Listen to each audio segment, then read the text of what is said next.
বাবা কালী দেখেছিস?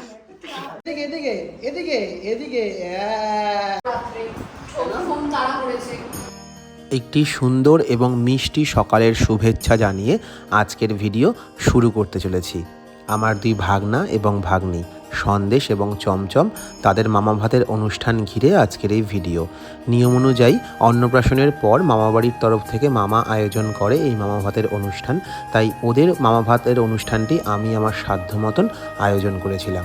প্রথমেই পরিচয় পর্বটা সেরে রাখি। এটি হচ্ছে সন্দেশ, আমার বোন পৌলমীর একমাত্র ছেলে, আর এটি হলো চমচম। অবশ্য ও যার কোলে বসে রয়েছে সে হলো তাতাই, ওর ছোট মানি। তাতাই একটু হাতে হাতে কাজ করে দিচ্ছে আয়োজনটাকে একটু তাড়াতাড়ি শুরু করার জন্য। আর এই যে যাকে দেখতে পাচ্ছেন এখন, সে হলো চমচম, আমার ছোটো মাসির কোলে বসে আছে। আর এটা হলো সন্দেশ। সন্দেশকে ড্রেসটা চেঞ্জ করে দেওয়া হচ্ছে মামা ভাতের আয়োজনে বসার জন্য। আর ওই দিন দুপুরের মধ্যাহ্ন ভোজে আমি আমার সাধ্য মতন কিছু আয়োজন করেছিলাম এবং সেটাকে সুন্দর করে সাজিয়ে দিচ্ছিলাম।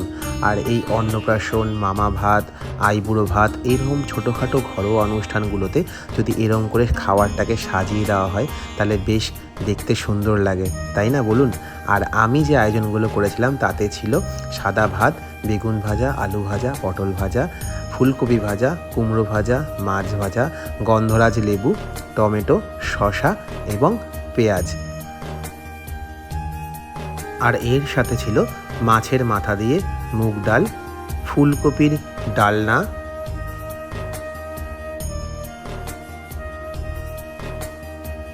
চিংড়ি মাছের পাতুরি, দই কাতলা, খাসির মাংস, জলপাইয়ের চাটনি, পায়েস, দই আর মিষ্টি। মিষ্টিতে ছিল কিন্তু সাদা চমচম।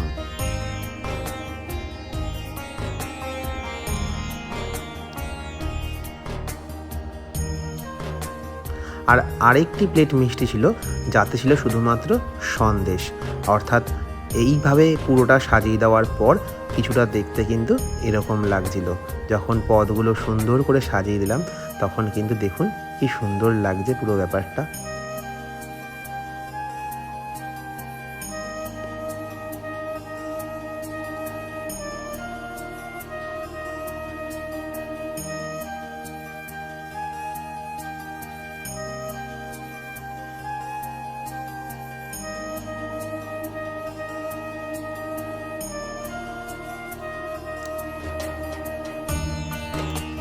পুরো দুটো থালার আয়োজন কিন্তু একই ছিল। দেখুন এই প্লেটটার পাশে কিন্তু শুধুমাত্র চমচম দেওয়া হলো।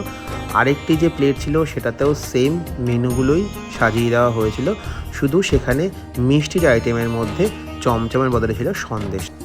অর্থাৎ সন্দেশ দেওয়া থালাটি সন্দেশের জন্য এবং চমচম দেওয়া থালাটি চমচমের জন্য।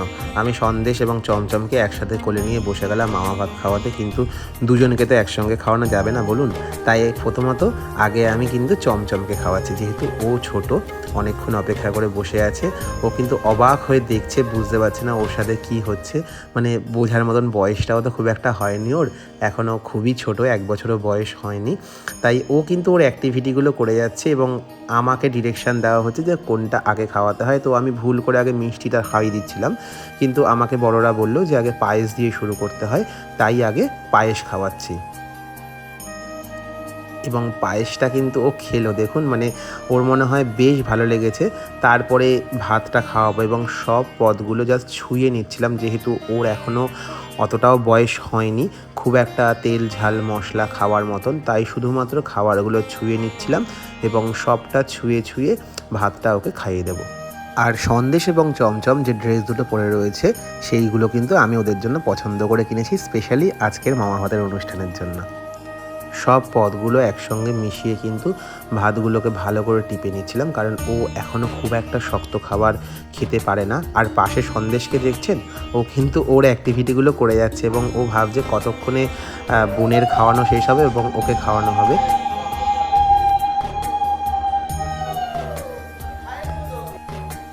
আমার বড় মা এসে চমচমকে আশীর্বাদ করে গেল এবং এবার আমি সন্দেশকে নিয়ে খাওয়াতে বসে গেলাম। সন্দেশ যেহেতু তুলনামূলক একটু বড় চমচমের থেকে, তাই ও একটু খেতে পারবে এটা ওটা। আর ও কিন্তু আমার অপেক্ষা একেবারেই করছে না। দেখুন শশা নিয়ে একটা থালা থেকে তুলে ও কিন্তু ওর মতন খাওয়া স্টার্ট করে দিল। তো আমি ওকেও সবটা পদগুলো একটু একটু করে ছুঁয়ে খাওয়ানো শুরু করবো। এবার যেহেতু মানে দুটো থালা রেডি হয়ে গেছে, তো এতটা খাবার তো যেহেতু চমচম সন্দেশ কেউই খেতে পারবে না, বড়দেরই কাউকে খেয়ে নিতে হবে। তো চমচমের মা মানে আমার বোন যে দিয়া, ওকে বলা হলো যে ওর মেয়ের থালাটা মানে নিয়ে খেতে বসার জন্য। তো ও কিন্তু ওর মেয়ের থালাটাতে নিয়ে খেতে বসে পড়লো, যেহেতু ওর মেয়ে অতটা খেতে পারবে না। আর এবার হচ্ছে সন্দেশের পালা। সন্দেশকে কিন্তু এবার সন্দেশ খাইয়ে দেওয়া হচ্ছে এবং ও বলে দিচ্ছে আমাকে যে কোন সন্দেশটিও খাবে। এবং দেখুন কি তৃপ্তি করে সন্দেশ খাচ্ছে ও।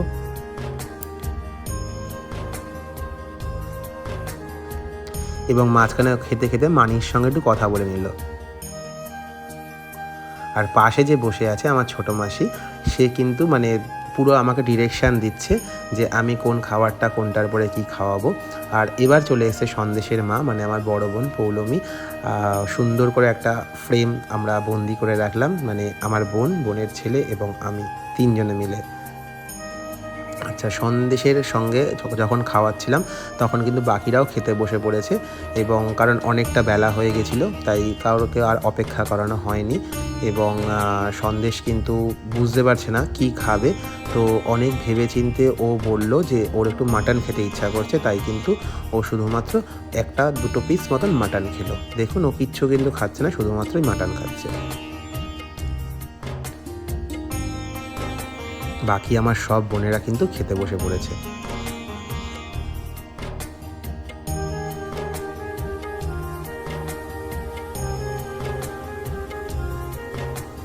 আর চমচমকে দেখছেন একটুও কিন্তু বিরক্ত করছে না, ও সব সময় যার কোলে যে ওকে নেয় তার কোলেই কিন্তু খুব শান্ত হয়ে থাকে। ও কখনোই এরকম করে না যে মায়ের কোল ছাড়া থাকবে না এবং কাউকেই কখনো খুব একটা বিরক্ত করে না।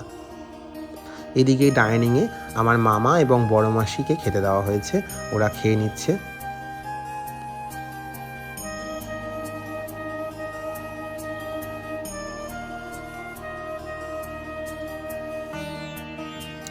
আর এদিকে আমার বোনেরা এবং আমি সবাই মিলে খেতে বসে পড়েছি। আর এটা হচ্ছে আফটার লাঞ্চ অ্যাক্টিভিটি।